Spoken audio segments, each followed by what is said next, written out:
Moi aussi, j'ai un dossier complet, 300 pages. Mais en écoutant M. Chalamont, je viens de m'apercevoir que le langage des chiffres a ceci de commun avec le langage des fleurs. On lui fait dire ce que l'on veut. Les chiffres parlent, mais ne crient jamais. C'est pourquoi ils n'empêchent pas les amis de M. Chalamont de dormir.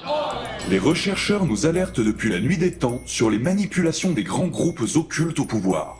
La domination se renouvelle et des générations de dictateurs secrets se succèdent jusqu'à notre époque moderne. Les personnalités qui composent ces grands directoires sont relativement connues. Mais comment sont-elles arrivées au pouvoir? Mon propre journal vous révèle les origines du nouvel ordre mondial. Je n'ai jamais cessé de penser à l'Europe. Monsieur Chalamont, lui, a passé une partie de sa vie dans une banque. À y penser aussi. Nous ne parlons forcément pas de la même Europe. Un chemin tout tracé. Du bonheur du bac à sable à la sérénité du cercueil, les potentats assurent avec brio la transmission du pouvoir. C'est avec les plus grands spécialistes en réinformation historique que nous sommes remontés aux origines de cette magistrale machine à mensonges qu'est le nouvel ordre mondial. Le mensonge, qu'est-ce que c'est? Un mensonge consiste à produire un récit en décalage avec la réalité, le plus souvent pour en tirer un bénéfice personnel ou se sortir d'une mauvaise passe. Il existe plusieurs types de mensonges. Le mensonge éhonté, la mythomanie et le mensonge par omission. De Bilderberg, Skull and Bones, le nouvel ordre mondial excelle dans le mensonge par omission. Leur impressionnante discrétion au sujet de leurs orgies sanglantes et autres rites sataniques en est le parfait exemple.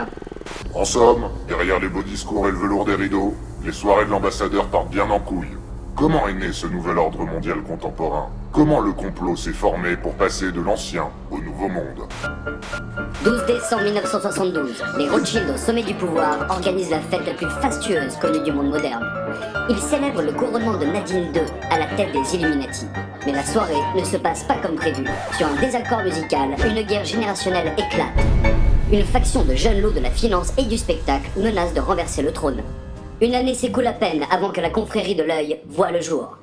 Octobre 1973, crise du pétrole. Cette édition du Piaf mentionne la confrérie de l'œil et révèle qu'elle compterait en son sein tous les membres de l'OPEP responsables de ce cataclysme. Janvier 1973, les Rothschild contre-attaquent et privatisent la Banque de France par l'intermédiaire de Giscard et de Pompidou.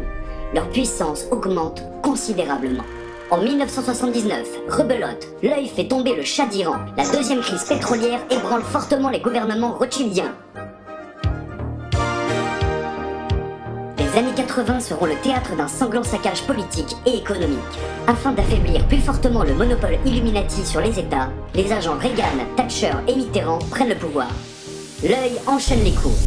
Déréglementation, privatisation, rigueur économique et progressisme culturel, ils achèvent définitivement la famille Rothschild. Incroyable, inouï, les mots n'ont plus de sens ce soir. Il vaut mieux reprendre la phrase d'une berlinoise de l'Est disant la nuit dernière, vous l'avez entendu, ce qui se passe ici est dingue depuis l'annonce hier soir de l'ouverture du mur de Berlin. 1991, cédée dans un premier temps au CCF, la banque Rothschild est revendue à Barclays et donc dissoute. La confrérie de l'œil a gagné.